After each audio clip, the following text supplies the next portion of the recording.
ठंड में पकौड़े खाने वाला परिवार। दिसंबर की ठंडी सुबह थी। कोहरे की मोटी चादर पूरे मोहल्ले पर ऐसे फैली हुई थी जैसे किसी ने रुई बिछा दी हो। सूरज का नामोनिशान नहीं था और हवा में ऐसी ठंड थी कि रजाई से बाहर निकलने का मन किसी का नहीं हो रहा था। शर्मा जी के घर में भी यही हाल था। रसोई से चाय के उबलने की आवाज आ रही थी। छन छन छन। शर्मा जी अखबार लपेटे हुए अंगीठी के पास बैठे थे। उनकी पत्नी सुमित्रा जी ऊनी स्वेटर के ऊपर शॉल डाले चाय बना रही थी। आज ठंड कुछ ज्यादा ही है, शर्मा जी बोले, हाथ सेंकते हुए। हाँ जी, सुमित्रा जी मुस्कुराईं, लगता है आज पकौड़ों का दिन है। यह सुनते ही कमरे में सो रहे बच्चों के कान खड़े हो गए। बच्चों की फरमाइश।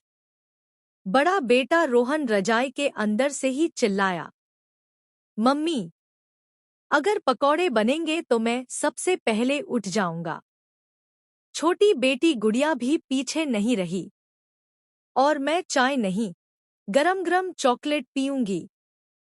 सुमित्रा जी हंस पड़ी। पहले उठो तो सही, रजाई छोड़ो, तभी तो पकौड़े मिलेंगे।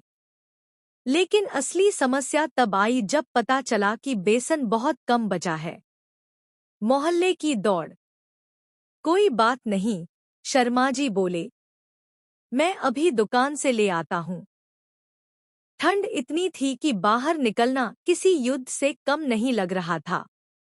फिर भी उन्होंने मफलर बांधा, टोपी पहनी और साइकिल निकाल ली। रास्ते में हर कोई बस एक ही बात कर रहा था, आज तो पकौड़ों के बिना मजा नहीं आने वाला। दुकान पर लंबी लाइन थी। सबके हाथ में बेसन, पालक, प्याज, मिर्च। दुकानदार बोला, लगता है आज पूरे शहर में पकौड़े बनेंगे। रसोई की रौनक। घर लौटते ही सुमित्रा जी रसोई में जुट गईं। पालक धोया गया, प्याज काटा गया, हरी मिर्च पीसी गई। तेल कढ़ाई में चढ़ा।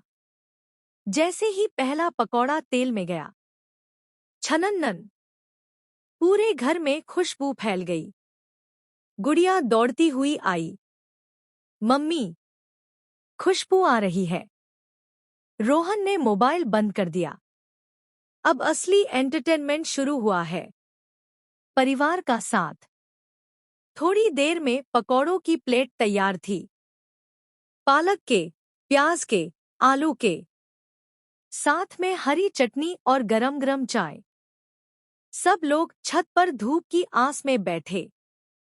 धूप कम थी, लेकिन परिवार की गर्माहट ज्यादा। शर्मा जी बोले, याद है, हमारे बचपन में भी ऐसे ही ठंड में पूरा परिवार बैठकर पकौड़े खाता था।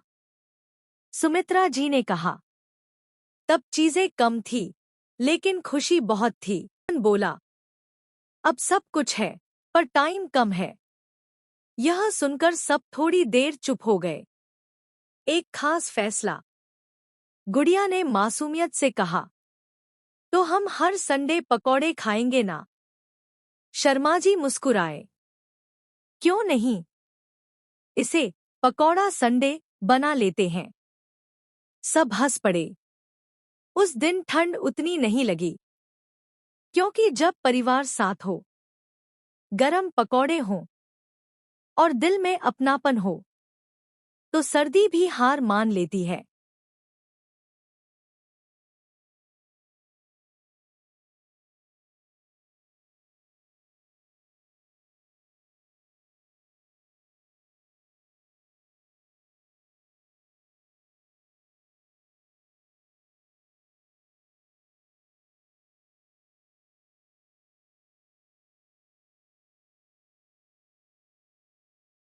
बहुत थी।